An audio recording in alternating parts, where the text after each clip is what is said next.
कहानी की शुरुआत आशा नाम की एक लड़की को दिखाने से होती है, जो अपनी कहानी बता रही थी कि 5 साल पहले आने वाला सुनामी बहुत खतरनाक था। पूरे शहर पानी में डूब गया था, करोड़ों लोगों की जान चली गई। लोगों ने खुद को और अपनी फैमिलीज को बचाने की बहुत कोशिश की, लेकिन नाकामयाब रहे। चंद गिने चुने लोग ऐसे थे जो उस वक्त ऊंची ऊंची बिल्डिंग्स की छतों पर चले गए, जिस वजह से उन लोगों की जान बच पाई। उन्हीं लोगों में आशा भी शामिल थी। वो काफी उदास है, थकी हुई भी है, लेकिन फिर भी हिम्मत करके वो उठ खड़ी हुई। पिछले 5 सालों से आशा एक खंडर बिल्डिंग में रह रही है, जो सुनामी में डूबे हुए शहर के बीचों बीच थी। बिल्डिंग में उसके अलावा और कोई नहीं रहता। आशा बिल्डिंग की छत पर आती है। उसने बारिश का पानी जमा करके रखा हुआ था, जिसे उबाल कर वो अपने लिए कॉफी बनाती है और वहीं पर छुपाया हुआ एक रेडियो बाहर निकालती है और गाने सुनने लगती है, जिससे उसे काफी अच्छा महसूस होता है। इसके बाद हम पूरे शहर का बिगड़ा हुआ हाल देखते हैं। सारी बिल्डिंग हर जगह बंजर है। अब इन हालत में आशा के लिए सबसे बड़ा स्ट्रगल पानी का था, क्योंकि अगर यहाँ पर बारिश ना हुई तो पीने के पानी के लिए काफी दिक्कत होने वाली है। इसलिए आशा छत पर रखे हुए सामान के ऊपर जो जमा हुआ पानी पड़ा हुआ होता है, उसे कपड़े से साफ करती है। फिर कपड़े को निचोड़कर मिले हुए पानी को एक बोतल में बंद करके रख लेती है। इस तरह वो अपने पीने के लिए पानी इकट्ठा करती है, पर इसे भी वो छिपा कर रख देती है, क्योंकि यहाँ पर सामान ना होने की वजह से बहुत सारे लोग ऐसे हैं जो लुटेरे बन चुके हैं। आशा यह सब कुछ डायरी में नोट करती रहती है। इसके बाद वो आसपास की जगह को दूरबीन के जरिए देखने लगती है। अचानक एक पूरी बिल्डिंग पानी की वजह से नीचे गिरकर डूब जाती है। अब जब उसने नीचे पानी में देखा तो वहाँ पर एक बॉक्स था जो पानी में तैर रहा था।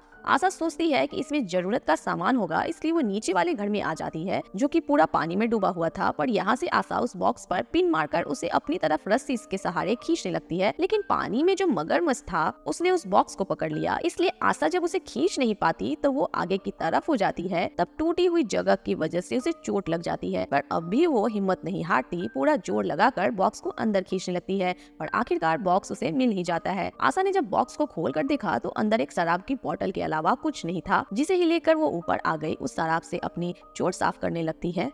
शाम को जब वो बैठी थी तो उसे कुछ दूरी से आवाज आने लगती है। उसने जब दूरबीन के जरिए देखा, कुछ लुटेरे खाने की तलाश में इसी बिल्डिंग की तरफ आ रहे थे, जिन्हें देखकर वो अपना सारा सामान इस कूड़े कचरे के नीचे छिपा देती है। फिर खुद भी एक कमरे में जाकर छिप जाती है, जो उसने अपने लिए एक महफूज जगह बनाई हुई थी। जैसे लुटेरों का ग्रुप यहाँ पर आया, बिल्डिंग के हर एक घर में वो चेक करने लगते हैं, लेकिन उन्हें यहाँ पर खास कोई चीज नहीं मिलती। लुटेरों में से एक बच्चा भी था जो आसपास गोलियां चलाने लगता है। इस वजह से आशा काफी डर जाती है, लेकिन खुद को काबू करने के लिए वे अपने पिछले पास्ट की अच्छी यादों में चली जाती है, जिसमें वो अपनी छोटी बहन को देखती है। जब ये दोनों बहनें एक साथ थी, कुछ देर के बाद जब लुटेरे वहाँ से चले गए तो आशा भी बाहर आई। क्योंकि रात हो गई थी तो वो सो जाती है। हर रात आशा को एक डरावना सपना आता है, जिसमें वो अपनी फैमिली को डूबती हुई देखती है, लेकिन चाहकर भी उन्हें बचा नहीं पाती। अगले दिन वो जब सोने लगी तो अचानक उसी बिल्डिंग में आवाजें आने लगती है। इसलिए वो टॉर्च लाइट लेकर हर जगह चेक करती है, लेकिन उसे कोई भी नहीं मिलता। पर उसे कहीं ना कहीं शक था कि कुछ तो गड़बड़ जरूर है, मतलब कोई यहाँ पर चोरी छिपे आ गया है। इसलिए वो हाथ धोकर साबुन को वहीं छोड़कर अंदर चली जाती है। पर तभी यहाँ पर छोटी बच्ची आ गई, जो उस साबुन को उठा लेती है। तभी यहाँ पर आशा भी आ गई, जिसने उस बच्ची को देख लिया था। इससे पहले वो बच्ची को पकड़ती वही आशा को मारकर यहाँ से भाग गई, एक दूसरी जगह पर जाकर छिप जाती है। सुबह आशा उस बच्ची को ढूंढने के लिए निकल गई। उसने देखा कि वो बच्ची दूसरे कमरे में सोफे पर सोई हुई है। आशा बस उसे देखती है, कुछ करती नहीं, ताकि उसकी नींद न खराब हो, और अपना खाना बनाने के लिए चली जाती है। कुछ देर बाद हमने देखा कि उस बच्ची ने आशा के कमरे से बहुत सारा सामान चोरी किया हुआ है, जिनमें से उस बच्ची को आशा और उनकी छोटी बहन की तस्वीर भी मिलती है। बच्ची अभी उन तस्वीरों को देख ही रही थी कि तभी आशा यहाँ पर फिर से आ गई। आशा उससे वो तस्वीर तो खींच लेती है, लेकिन बच्ची खुद यहाँ से भाग जाती है। आशा को कुछ समझ नहीं आ रहा था कि आखिर मैं अब इस बच्ची का क्या करूं, लेकिन फिलहाल के लिए वो इस बात को अपने दिमाग से निकाल देती है। बच्ची अभी भी नीचे वाले कमरे में थी, जहां बहुत सारा पानी भरा हुआ था। आशा को भी उस बच्ची पर तरस आ रहा था, तो वो उस बच्ची के लिए नूडल्स बनाकर नीचे लेकर जाती है। पता नहीं बच्ची ने कब से खाना नहीं खाया, यही सोचकर आशा उसे नूडल्स देने लगती है। बच्ची आशा से नूडल्स नहीं लेती, इसलिए वो उन्हें वहीं रख के ऊपर अपने कमरे में चली जाती है, जिसके बाद बच्ची भी उन्हें खा लेती है। अब अगले दिन वो बच्ची शुक्रिया के तौर पर आशा को वो सारा सामान लौटा देती है, जो उसने आशा के कमरे से ही चुराया था। बच्ची खाने में आशा की नकल कर रही थी, मतलब नूडल्स कैसे खाने हैं, कैसे ऊपर करने हैं, जो देखकर आशा भी काफी हंसने लगती है। अब काफी वक्त के बाद आशा के चेहरे पर मुस्कुराहट आई थी, पर क्योंकि काफी सालों से उसने किसी से बात नहीं की थी तो फिलहाल वो बच्ची से भी कोई बात नहीं करती और रात में अपने ही कमरे में उस बच्चे का बिस्तर अपने साथ लगा देती है। पर बच्ची को नींद नहीं आ रही थी और वो रोने लगती है। कहती है कि मुझे अपने मॉम डैड की बहुत याद आ रही है, जो देखकर आशा पहली बार उससे बात करती है। कहने लगती है कि तुम घबराओ नहीं, हम तुम्हारे मॉम डैड को ढूंढ लेंगे। तभी यहाँ बच्ची भी उससे बात करती है और कहती है मेरा नाम हाई है। जिसके बाद अगली सुबह आशा और हाई दोनों छत पर चली जाती है। खेलते खेलते बच्ची दरवाजे की लॉक पर लगी टेप पट्टी को हटा देती है, जिससे देखते देखते दरवाजा बंद होकर पूरा लॉक हो जाता है, जिसका मतलब था कि ये दोनों छत पर ही फंस गई है। जो देखकर आशा काफी परेशान होने लगती है। असल में इस दरवाजे का लॉक खराब था, इसलिए आशा ने लॉक पर टेप पट्टी लगाई हुई थी, लेकिन पट्टी के हटने से लॉक लगा और ये दोनों यहाँ छत पर ही फंस गई।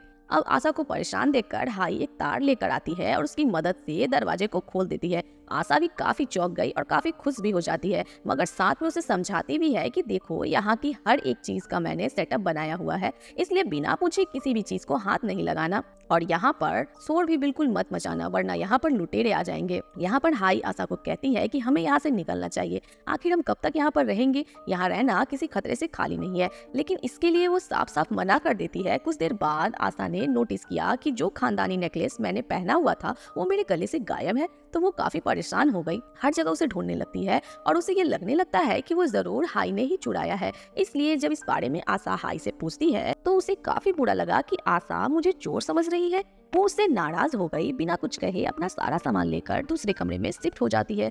सुबह को आशा देखती है कि हाई पीने वाला पानी कपड़े धोने के लिए वेस्ट कर रही है। इसके अलावा भी उसने कई और सारी चीजें बर्बाद कर दी थी। क्योंकि वो नाराज थी इसलिए आशा उसे कुछ नहीं कहती, मगर आशा जब सो रही थी तो एक बार फिर उसे डरावना सपना आया। उसने देखा कि जब समुद्र में तूफान आया था तो किस तरह पानी तेजी से मेरे घर में घुस रहा था। वो डरी हुई है, बुरी तरह बचकर भाग रही है। ये इतना भयानक सपना देखकर वो काफी डर गई, चीखने चिल्लाने लगती है। लेकिन उसकी आवाज सुनकर हाई यहाँ पर आई और उसे जगाकर हौसला देने लगती है, जिससे यहाँ पर दोनों एक बार फिर बातें करने लगते हैं। यहाँ आशा हाई को समझाती है कि यहाँ पर कैसे कैसे रहना है।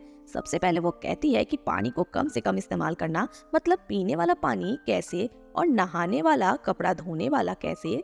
साथ ही बिजली से तुम्हें दूर रहना है। साथ ही रेडियो को भी ऊंची आवाज में नहीं सुनना है, क्योंकि वो आवाज सुनकर लुटेरे यहाँ पर आ जाएंगे। यहाँ पर हाई आशा से एक कमरे के बारे में पूछती है जो पिछले काफी वक्त से बंद था। इस पर आशा बताती है कि इस कमरे से बहुत गंदी बदबू आती है, तो तुम गलती से भी इसे कभी मत खोलना। अब बदबू क्यों आ रहा है ये बात आशा उसे नहीं बताती। अगली सुबह रेडियो पर हाई खबरें सुन रही होती है, जहाँ पर बताया जा रहा था कि बचे हुए को गवर्नमेंट मदद दे रही है। जिंदा बचने वाले तमाम लोगों को दूसरे शहर में भेजा जा रहा है, जो बहुत महफूज है। खाने पीने का और जरूरत का सामान वहाँ पर दिया जा रहा है, जहाँ पर वो बड़े आराम से अपनी नई जिंदगी गुजार रहे हैं। ये खबर सुनकर हाई आशा को बताती है और कहने लगती है कि हमें भी गवर्नमेंट की दी हुई इस जगह पर चलना चाहिए। लेकिन आशा एक बार फिर साफ साफ मना कर देती है। ये सुनकर हाई को बुरा लगा और वो आशा को कहने लगती है कि तुम हालात का मुकाबला क्यों नहीं कर सकती, क्यों तुमने सोचा हुआ है कि तुम हमेशा यहीं पर पड़ी रहोगी। लेकिन जब आशा ने फिर से मना कर दिया तो हाई अकेले ही वहाँ पर जाने का फैसला करती है